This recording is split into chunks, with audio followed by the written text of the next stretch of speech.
Juliet Davis adjusted her white pantsuit as she walked through the terminal, her heels clicking softly against the polished floor. The hum of conversation and rolling suitcases surrounded her, a symphony of travel she had grown accustomed to. In her hand was a carefully folded boarding pass for a first-class seat, a tangible reminder of the years she had spent earning a place at the table in rooms that once felt unreachable. Boarding was smooth, her presence deliberate but unassuming. She was used to blending in, observing the world around her without demanding much from it. As she approached the gate, she offered a polite smile to the flight attendant who stood stiffly by the door. The smile wasn't returned. "Are you sure you're in the right line, ma'am?" the woman asked. Her tone was polite, but the clipped edges of her words carried something heavier, a question that extended beyond its literal meaning. Juliet handed over her boarding pass without flinching. "Yes, I am." The attendant's eyes lingered on the ticket, her fingers pressing a little too firmly as she scanned it. She said, her skepticism poorly masked as professionalism. Finally, she stepped aside, allowing Juliet to pass. Juliet walked down the jet bridge, her back straight and her expression serene. Inside, her thoughts stirred not in outrage, but in recognition. She had felt this weight before, this subtle dissection of her belonging. It was not new, nor was it unexpected. What did surprise her, if only slightly, was how the sting hadn't dulled with time. Seated by the window in the first-class cabin, Juliet exhaled slowly, allowing the gentle hum of the plane's engines to fill the silence. Outside, the tarmac gleamed under the sun's soft light, planes large and small preparing for journeys that would cross oceans and continents. She opened a book she had brought, letting her fingers trace its worn edges. Books, like airplanes, had always been vessels of escape for her, ways to move through spaces without being questioned. The moment of peace was short-lived. As the flight crew moved through the cabin distributing drinks, Juliet noticed the same attendant from the gate, Clara. Her name tag read bypassing her row entirely. Juliet watched quietly, her hands folded in her lap. She did not press the call button. Not yet. When Clara returned with a tray of refreshments, Juliet offered a gentle, "Excuse me, could I have some water?" Clara's gaze barely flickered in Juliet's direction. "I'll see what I can do," she replied curtly, before continuing down the aisle. A bottle of water appeared some minutes later, placed on Juliet's tray with an abruptness that bordered on disdain. Juliet caught the bottle as it tipped, her movements as calm as her expression. She glanced briefly at Clara, offering a polite, "Thank you," but the attendant had already turned away. Juliet placed the bottle beside her, untouched. The air around her seemed to shift, an invisible barrier forming between her and the rest of the cabin. She could feel the quiet murmurs, the occasional glance from other passengers who had noticed the interaction. Still, she said nothing. Her years navigating the sharp edges of the fashion industry had taught her the value of patience. But patience, she reminded herself, was not the same as complacency. As the plane lifted into the sky, Juliet reclined slightly in her seat and closed her eyes. In the darkness behind her lids, she replayed the morning's events, the unspoken challenge in Clara's voice, the way the woman's smile hadn't reached her eyes. Juliet let the memory settle, a weight she knew she could carry. But as the flight continued, the small infractions piled on.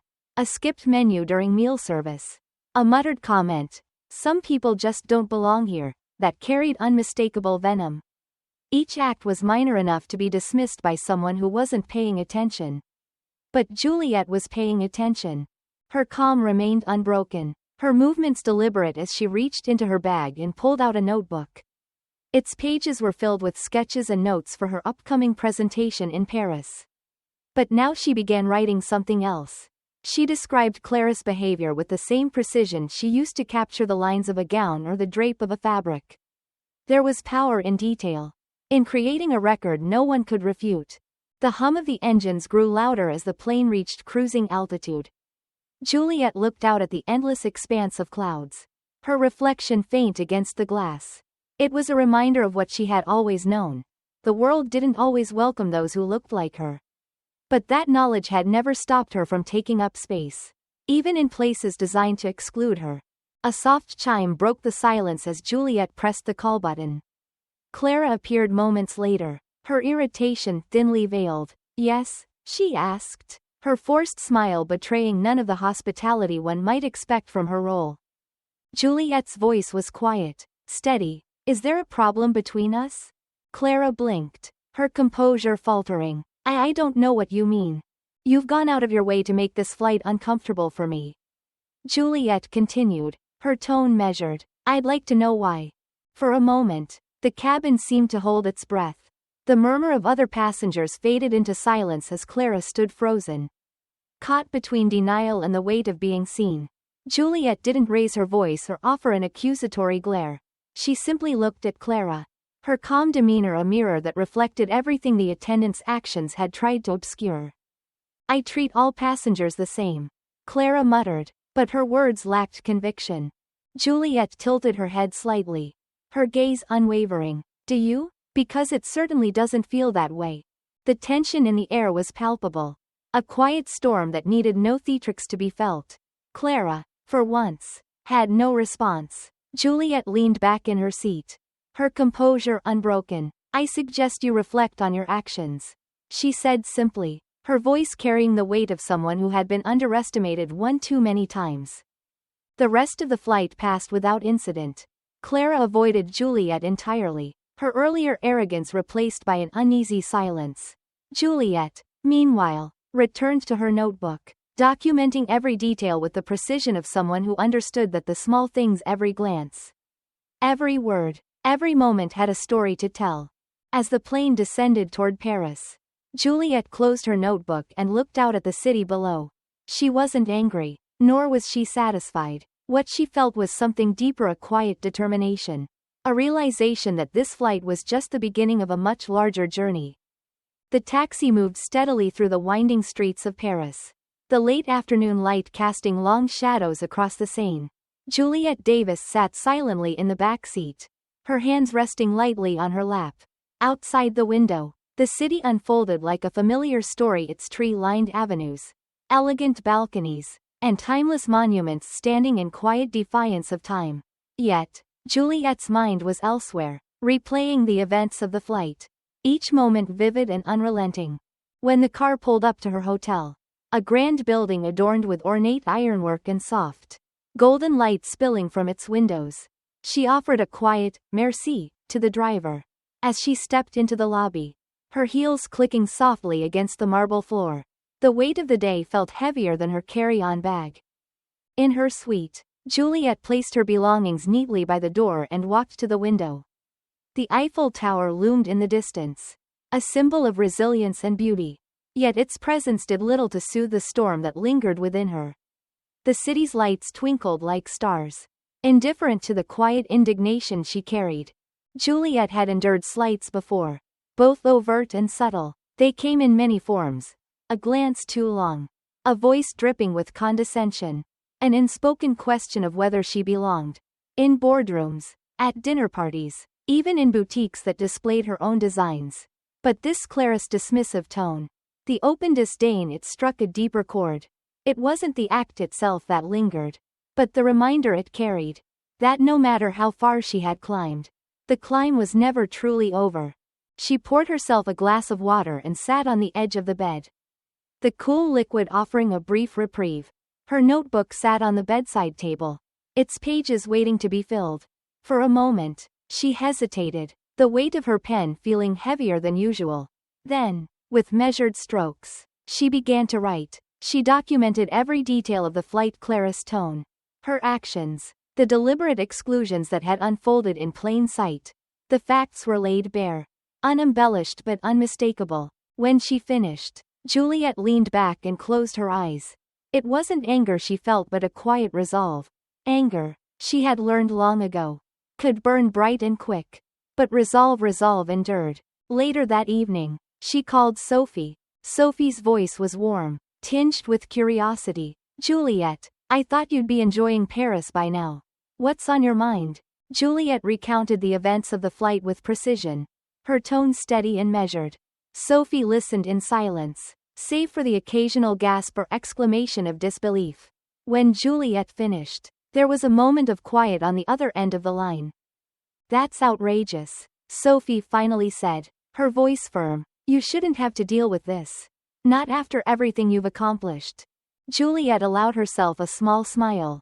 Though Sophie couldn't see it. It's not about my accomplishments. She said. It's about how people like Clara feel so free to act that way. So certain there will be no consequences. Sophie's tone shifted, sharp with determination. You're right. This can't just be brushed aside. But what do you want to do? That was the question, wasn't it? Juliet had spent her career navigating spaces that weren't built for her. Learning when to speak and when to stay silent. But this time felt different. This wasn't just a passing insult, it was a reflection of something larger. Something systemic. I'm not sure yet, Juliet admitted, but I can't let it end with a sigh and a shrug. It's not just about me. It's about everyone who's faced this and been forced to swallow it. Sophie's reply was immediate. Then don't. You know I've got connections. Let me reach out to someone at the airline. Thank you, Sophie, Juliet said softly. I just want to make sure this doesn't happen to someone else. Leave it to me, Sophie promised. This kind of behavior thrives on silence. And if there's one thing you're not, Juliet, it's silent. As the call ended, Juliet felt a flicker of something she hadn't expected: hope. It was fragile, like the first light of dawn. But it was there. She moved to the window again. Her reflection faint against the darkened glass. Paris stretched out before her. Its quiet hum offering a backdrop to her thoughts. The city was known for reinvention. For its ability to embrace change while holding onto its soul. Perhaps, Juliet thought, she could do the same. She didn't know what the coming days would bring. But she did know this. She would not let herself be defined by Clara's smallness. There was too much at stake, not just for her, but for every person who had ever been made to feel less than. In the stillness of the room, Juliet's resolve hardened into something solid. Something unshakable. The path ahead wasn't clear. But she would walk it all the same. The climb wasn't over. But she was ready. The cafe near the Place Vendôme was quiet. The kind of place where conversations were murmured and time felt like it moved a little slower. Juliet sat at a small table by the window. Her leather notebook resting beside a steaming cup of tea. Outside, the world bustled on, pedestrians meandering past shop windows. Couples sharing subdued laughter. And bicycles weaving through cobbled streets. But inside, the air carried the weight of a pending conversation. Charles Merritt arrived precisely on time. His gray hair neatly combed. His presence both steady and unobtrusive. He greeted Juliet with a firm handshake and a warm, understated smile, then slid into the chair across from her. Thank you for meeting me, Juliet said, her voice calm but with a current of resolve running beneath it. Charles nodded. After what I witnessed on that flight, I'd say it's the least I could do. There was a stillness between them. The kind of quiet that came not from hesitation but from the gravity of shared understanding. Charles reached into his leather briefcase and pulled out a notepad. Its corners slightly worn. Let's start at the beginning, he said. I want to make sure we have everything documented. Juliet recounted the events of the flight with the same precision she had used in her notebook. Her words deliberate but not dramatic. There was no need for embellishment. The facts were enough. The condescension in Clara's voice. The deliberate exclusion during meal service. The dismissive comment that lingered in the air like smoke. Charles listened intently, occasionally jotting down notes. His expression a mix of professionalism and quiet outrage. When she finished, he set his pen down and looked at her. What Clara did was unacceptable, he said, his tone measured. But what's worse is that it didn't happen in isolation. I've seen this before, patterns of behavior that persist because no one holds them accountable. Juliet nodded, her gaze steady. That's what troubles me the most. It's not just about her, it's about a system that allows this to continue. Charles leaned back slightly, his hands resting on the table. The question is, how far are you willing to take this? These kinds of fights can be long and draining. Especially when it's just one voice against an institution. Juliet didn't answer immediately. She let the silence settle between them. Her thoughts turning inward. She had spent years proving herself in rooms where she wasn't expected to succeed. Enduring the subtle slights and outright dismissals that came with being a black woman in an industry steeped in exclusivity. She had learned to pick her battles, to decide when it was worth pushing and when it was better to conserve her strength. But this time felt different. It's not just about me, she said finally. If I stay silent, Clara's behavior will be repeated with someone else. Someone who might not have the resources or platform to push back. I can't ignore that. Charles nodded, his expression approving. Then we'll start with a formal complaint to the airline. Clear, factual, and supported by witnesses if possible. Juliet's mind immediately went to the passengers she had noticed on the flight, the woman 2 rows ahead who had glanced back with visible concern. The older man across the aisle who had murmured disapproval when Clara's hostility became too blatant to ignore. She made a mental note to find a way to reach them. And if the airline doesn't take it seriously, she asked. Her tone even bit firm. Charles's eyes met hers. Then we escalate. Public accountability is often the only thing that gets results. Juliet looked out the window. Her reflection faint against the glass. The street outside seemed unchanged. But the world inside her had shifted. She wasn't angry, at least not in the way people often thought of anger. What she felt was a deep, simmering resolve, a quiet fire that demanded action, not for revenge, but for justice. As their conversation continued, Juliet felt a sense of clarity forming. This wasn't about bringing down an airline or punishing one individual. It was about forcing a system to reckon with its flaws, to confront the biases it had allowed to fester. She didn't expect it to be easy. But she had faced hard things before. And she had always found a way through. By the time they parted ways, the plan was set. Juliet would draft her formal complaint that evening, detailing every moment with the precision and care she applied to her designs. Charles would prepare to follow up with the airline, ensuring the complaint wouldn't be buried in bureaucracy. Together, they would push for answers. Walking back to her hotel, Juliet noticed the city beginning to glow as street lamps flickered on, their light softening the edges of the evening. She thought of the countless people who had likely faced similar treatment, who had swallowed their indignation and moved on because they felt they had no choice. Juliet didn't have all the answers, but she knew this. Silence was no longer an option. The room was quiet save for the soft tapping of Juliet's fingers on her laptop keyboard. She sat at the small desk in her hotel suite, the soft glow of the Eiffel Tower visible through the window behind her. The faint hum of Paris at night, muffled voices, distant traffic, the occasional breeze against the glass offered a backdrop to her thoughts. Her statement was nearly complete, its tone carefully measured. Juliet had chosen her words with precision, crafting them to carry weight without unnecessary embellishment. She reread the opening lines. This isn't just about one flight or one person. It's about a culture that allows such behavior to persist unchecked. For years, I've faced these subtle and sometimes not so subtle reminders that, to some, I don't belong. I'm sharing this not for sympathy, but to shed light on a problem that affects so many who remain unheard. She paused, her gaze lingering on the screen.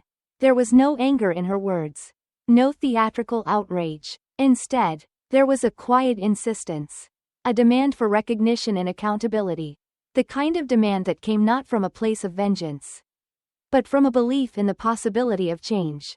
When the statement felt complete, she sent it to Charles and Sophie for their feedback. She trusted their judgment. They understood the importance of tone, of ensuring that her message wouldn't be dismissed as overly emotional or self-serving. This wasn't about her alone. It was about a system, a pattern of behavior that too often went unchallenged. Within minutes, Sophie called. Juliet, this is perfect, she said, her voice steady but tinged with urgency. You've managed to say exactly what needs to be said without making it about revenge. It's powerful. Charles's response came by email shortly after, a few minor edits for clarity. But otherwise this is excellent. If the airline tries to dismiss this, it won't work. Your words leave no room for ambiguity. Satisfied, Juliet prepared to post the statement to her social media accounts. Her following was substantial, built over years of her work as a designer, but this was not the kind of content her audience was used to seeing. Even so, she believed in the importance of speaking out, of using her platform for something beyond fashion. Her finger hovered over the post button for a moment. Not out of hesitation, but out of recognition. Once this statement was public, there would be no turning back. She was stepping into a spotlight she hadn't sought but knew she couldn't avoid. She pressed the button. Within minutes, the response began to build. Comments poured in, first from friends and colleagues offering support, then from strangers, some sharing their own stories of similar experiences, others expressing outrage on her behalf. Juliet watched the reactions grow, her phone buzzing incessantly with notifications. Yet, amid the support, there were voices of skepticism and criticism. A few dismissed her account as an overreaction, questioning her intentions or the truth of her story. Juliet had expected this. She had spent too much time in rooms where her competence was questioned to be surprised by doubt. As the hours passed, her story gained traction. News outlets began picking it up, framing it as a broader conversation about racial bias in customer service. Juliet read one headline aloud, her voice calm. World-famous designer speaks out against discrimination on first-class flight. She placed her phone down, exhaling softly. The media's framing felt both empowering and reductive. This wasn't about her fame, it was about the ordinary experiences of countless others. Later that evening, her phone buzzed with a message from Sophie. "You've started something big. Be ready for what's next." Juliet sat by the window, looking out at the city below. The Eiffel Tower shimmered against the night sky, its lights unwavering. She thought about the passengers on that flight, the man who had offered his support, the murmurs of disapproval from others who had noticed Clara's behavior. They had seen the same things she had. They had felt the same unease. The fight ahead would not be easy. Juliet knew this, but she also knew that the path to change was rarely smooth. It was built on moments like this. Moments when someone chose not to stay silent. As the night deepened, Juliet closed her laptop and picked up her notebook. She began to write again, her pen moving steadily across the pages. Her words were not for public eyes this time, they were for herself.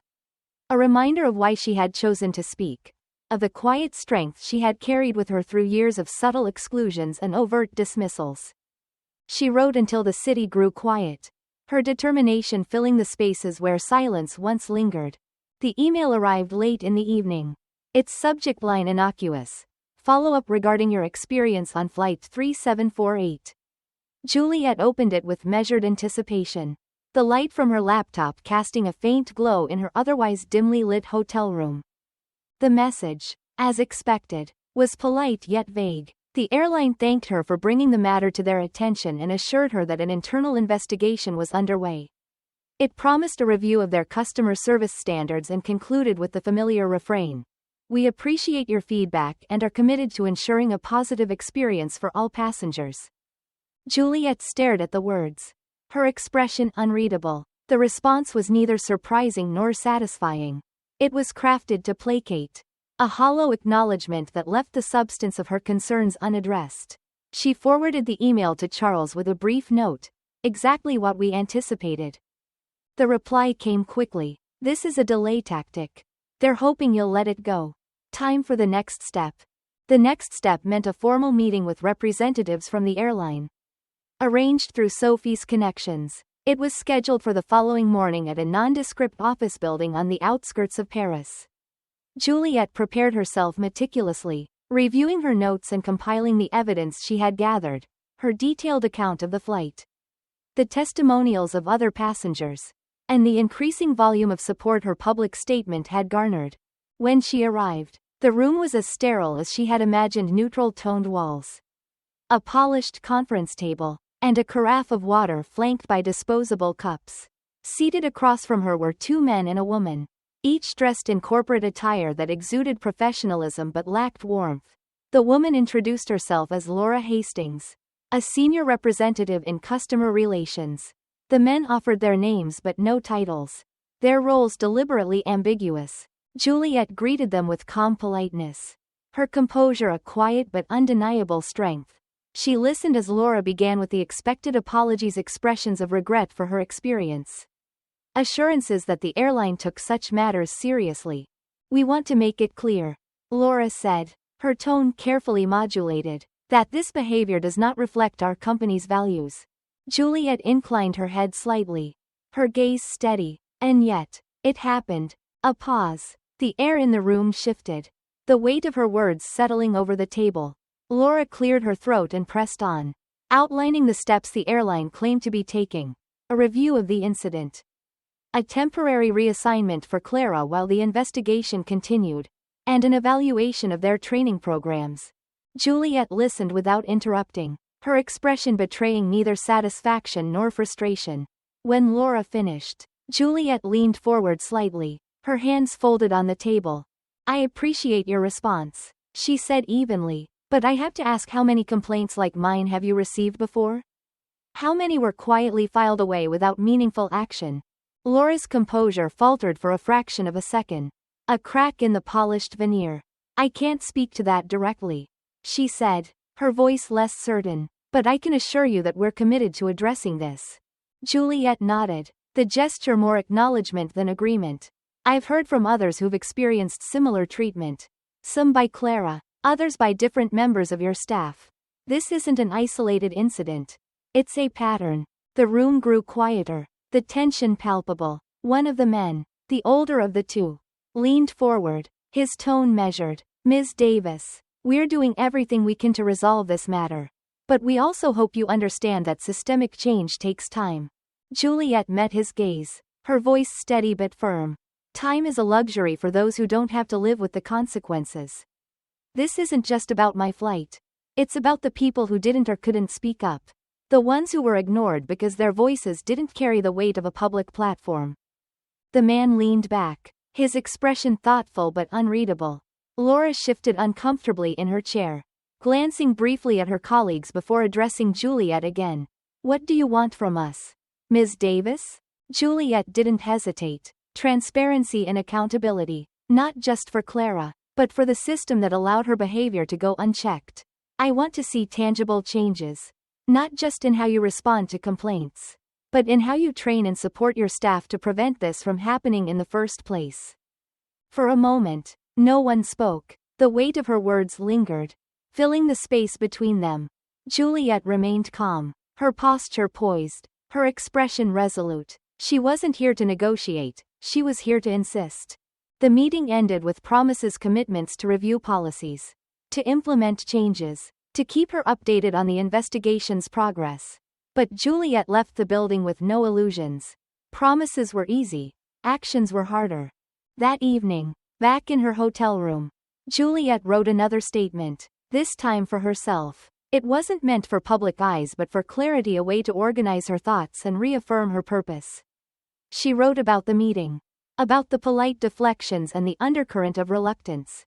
She wrote about the weight of expectations placed on those who dared to challenge systems built to silence them. And then, as the city outside settled into its nocturnal rhythm, Juliet wrote about hope, not the naive kind that expected immediate results, but the quiet, enduring kind that believed in persistence. The kind that understood change was slow, but possible. She closed the notebook and placed it beside her. Tomorrow would come, and with it, another step forward. Juliet sat by the window of a quiet cafe in Le Marais, her coffee untouched and growing cold.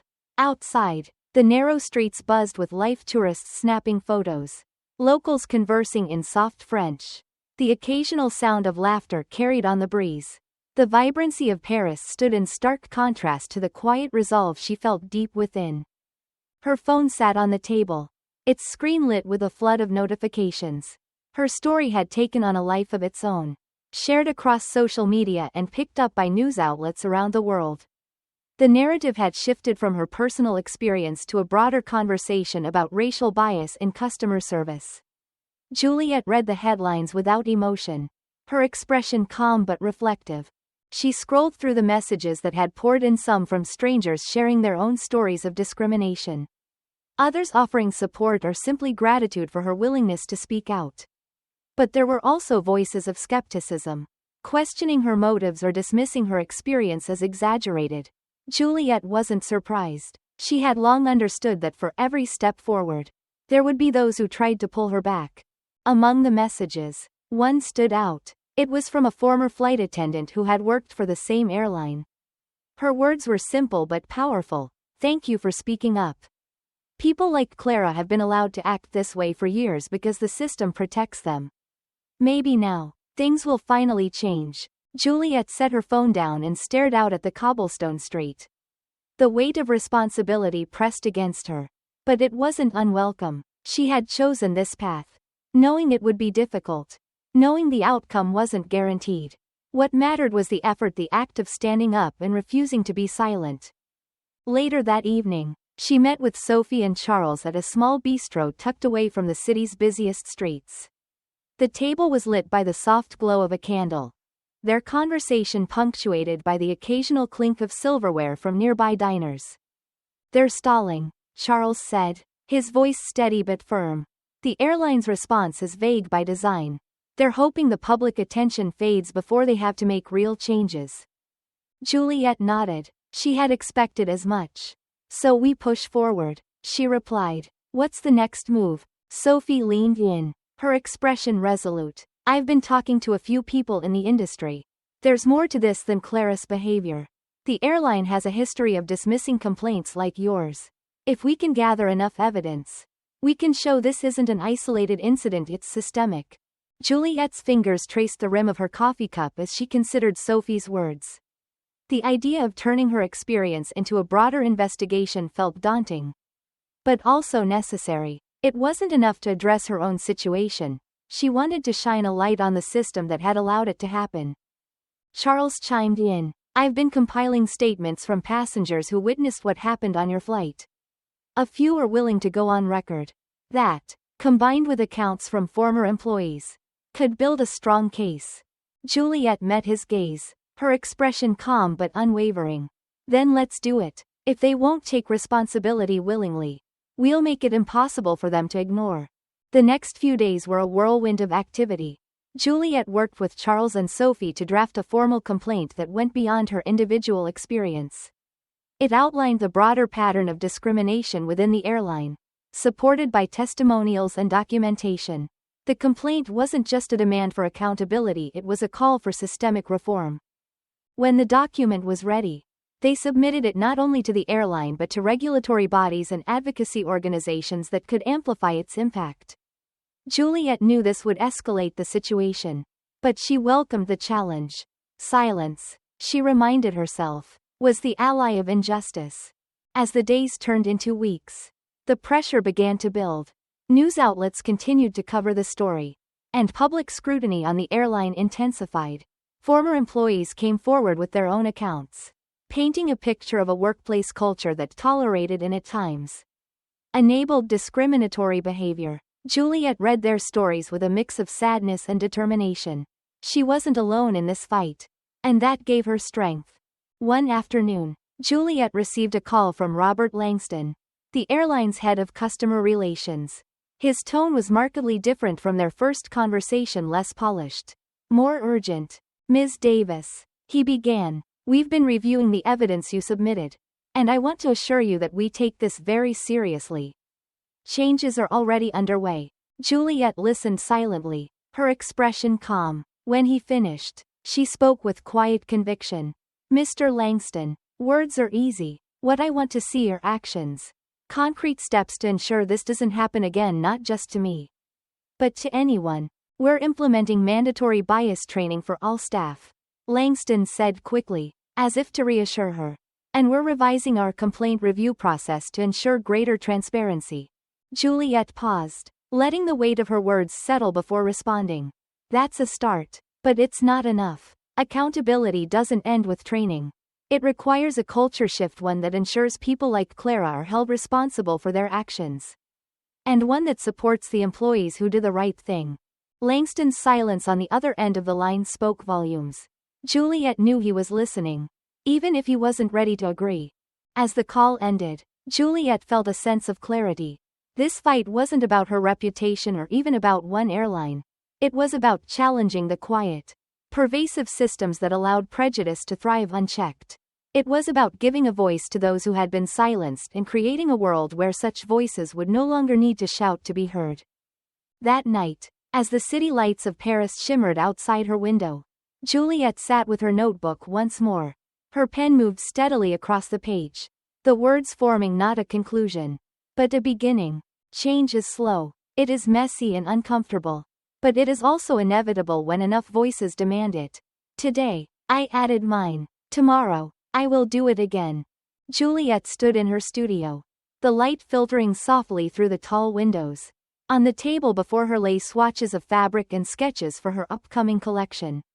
But her focus was elsewhere. Her phone buzzed on the nearby desk. A notification cutting through the quiet. The airline had just released a statement addressing the situation. She picked up the device. Reading the carefully worded message.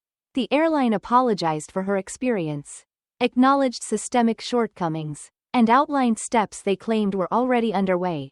Mandatory bias training, an overhaul of their complaint system, and an independent review of workplace culture. It was progress, but Juliet knew words alone would not bring change. The statement was already sparking debate. Some lauded the airline for addressing the issue publicly. Others questioned whether the promises would lead to action.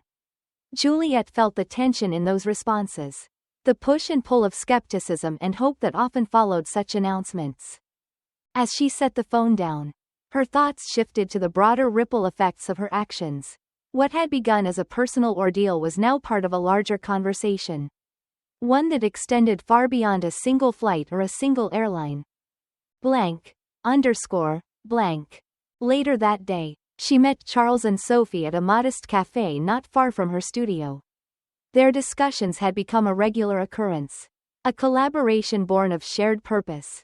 Charles arrived first, his notepad already open, his pen poised.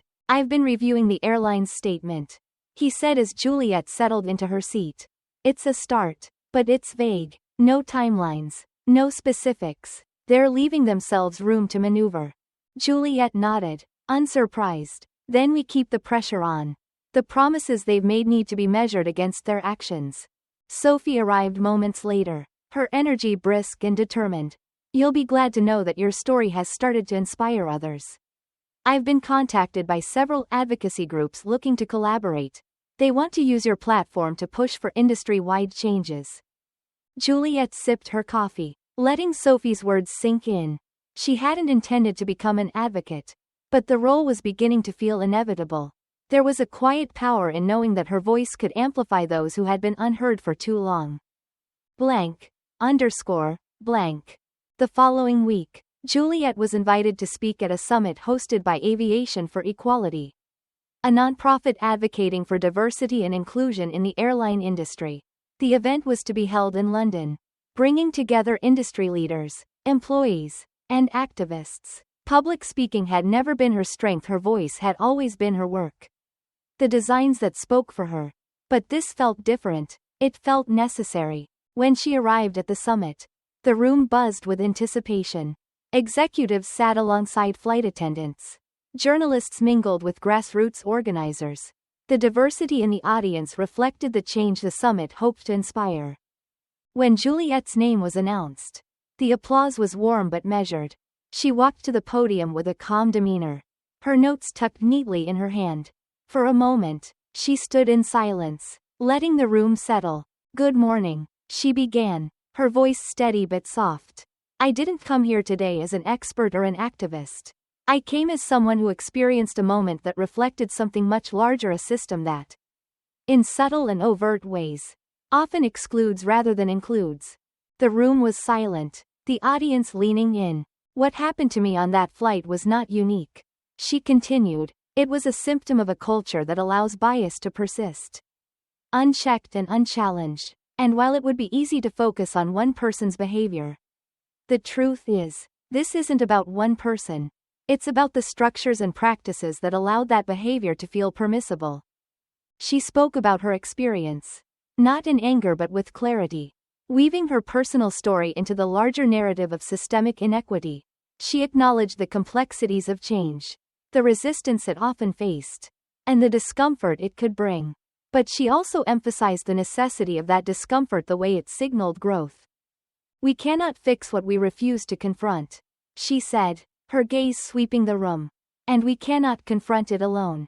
Change requires collective effort, accountability, and the courage to listen to voices that have been ignored for too long." When she finished, the applause was louder. more sustained. It wasn't the kind of applause reserved for entertainment, it was the kind that signaled understanding, agreement, and perhaps even hope. Blank. Underscore. Blank. In the days that followed, Juliet received messages from attendees, many expressing gratitude for her candor. But one message stood out. It was from Tanisha, a flight attendant who had reached out months earlier. I wanted to thank you again. The message read, what you've started has given people like me the courage to speak out. My colleagues and I have formed a network to advocate for fair treatment in our industry. We're small, but we're growing. Juliet replied immediately, her words simple but heartfelt. Your courage inspires me. Thank you for continuing the fight. Blank. Underscore. Blank. As she sat in her studio later that evening, Juliet reflected on the path that had brought her here. What began as a personal fight for dignity had become something larger, a movement that was beginning to take shape. The road ahead would not be easy, but for the first time, she felt a sense of shared momentum. Outside, the lights of Paris began to twinkle, and Juliet allowed herself a quiet moment of gratitude. Change, she reminded herself, was not measured in grand gestures alone. It was built in the steady, unyielding steps of those who refused to be silent. And today, she had taken another step forward. The train to Charles de Gaulle Airport moved smoothly through the Paris suburbs. The soft rhythm of the rails a backdrop to Juliet's thoughts. She sat by the window, her carry-on neatly stowed beside her, her gaze fixed on the passing scenery. It had been months since that fateful flight, yet the journey it had set in motion was far from over. Today, she was traveling to Cape Town, where she would address a global human rights conference, a platform she had never imagined herself occupying. Her phone buzzed softly. A message from Tanisha appeared on the screen. Good luck today. Your words have already inspired so many. You've inspired me. Juliet smiled, her fingers hovering over the keyboard before she replied. Thank you. Tanisha, this is just the beginning for all of us. Blank. Underscore. Blank. The flight to Cape Town was uneventful. Almost startlingly so. The cabin crew was professional, attentive without being overbearing. Juliet observed their interactions with passengers, noting the quiet care in their gestures, the sincerity in their voices. It was a subtle but unmistakable contrast to her previous experience, and she allowed herself a moment of cautious optimism. As the plane descended toward the sprawling city, Juliet felt a quiet resolve settle within her. This wasn't about personal vindication, it hadn't been for a long time. This was about creating space for others to be seen, heard, and respected. Blank. Underscore. Blank. The conference venue was sunlit and open, with Table Mountain standing sentinel in the distance. The audience was a tapestry of cultures and backgrounds, each person there with a shared commitment to a more just and equitable world. Juliet waited backstage, her hands resting lightly on the podium she would soon stand behind. When her name was announced, the room erupted in applause, not for her, she thought, but for the idea of change she had come to represent. Juliet stepped forward, her movements deliberate, her expression calm but assured. Good morning, she began, her voice steady. I stand before you today not as an expert, but as someone who has experienced firsthand the subtle and overt ways in which systems can exclude, diminish, and silence. The room was silent, her words carrying across the space with quiet force. My story began on a flight, but it is not unique. It is part of a larger narrative, a history of moments where dignity is questioned, where belonging is challenged, often in ways so ingrained that they go unnoticed. But what happens when we notice? When we refuse to look away? She paused, letting the weight of the question settle. What I have learned is this. Change begins in the quiet moments. It begins when we choose to confront what is uncomfortable, when we decide that small injustices are no longer small enough to ignore. It begins with courage, not the loud kind that seeks attention, but the quiet kind that insists on action. As Juliet continued, she spoke not just of her experience but of the broader systems that perpetuated exclusion, the need for accountability, and the power of collective effort. She outlined tangible steps advocating for transparent policies, equitable training, and creating spaces where diversity wasn't just included but celebrated. When she finished, the applause was thunderous. But Juliet's mind wasn't on the noise, it was on the faces of those in the audience. Their expressions a mix of determination and hope. She had done what she came to do, not to solve the problem, but to spark the solutions that others could carry forward. Blank. Underscore. Blank. In the days following the conference, Juliet met with activists, industry leaders, and ordinary citizens whose lives had been touched by her story. Each conversation reaffirmed her belief that change was possible, even if it was slow. She returned to Paris with a renewed sense of purpose, ready to continue the work she had started. Blank. Underscore. Blank. Months later, Juliet stood in her studio, surrounded by her team. The empowerment line, her new fashion collection, was nearing completion. Each piece carried a story of resilience, of unity, of quiet defiance against a world that too often sought to divide. Proceeds from the collection would fund scholarships and mentorship programs, creating opportunities for those who had long been excluded from industries like fashion and aviation. One dress in particular caught Juliet's eye, a flowing design inspired by the wings of a bird. Its fabric shifting from deep blue to vibrant orange. It was a symbol, she explained to her team, of what could be achieved when people chose to rise together. Blank. Underscore. Blank. As the launch approached, Juliet received an unexpected letter. It was from Robert Langston, the airline executive she had sparred with months earlier. Ms. Davis, it began, I wanted to thank you not just for holding us accountable, but for inspiring real change. The reforms you advocated for are not just words on paper, they're shaping how we train, how we listen, and how we act. I hope this note serves as a reminder that your voice matters. And it always will. Juliet set the letter down, her expression thoughtful. It was not an end, she knew, but a marker of progress. The real work was in ensuring those reforms endured, that they became the foundation for something greater. Blank. Underscore. Blank. Years later, Juliet found herself on another stage, accepting an award for her contributions to social justice. As she looked out at the audience, a sea of faces representing countless stories, she felt a profound sense of fulfillment. Injustice, she began, is not the end of the story. It is the beginning of change. What we do in response defines not only who we are, but the world we wish to create. The applause was a wave, washing over her as she stood quietly, her heart full of gratitude. She had set out to reclaim her dignity. What she had found was a purpose far greater than herself. And as the applause faded, Juliet knew her journey was far from over.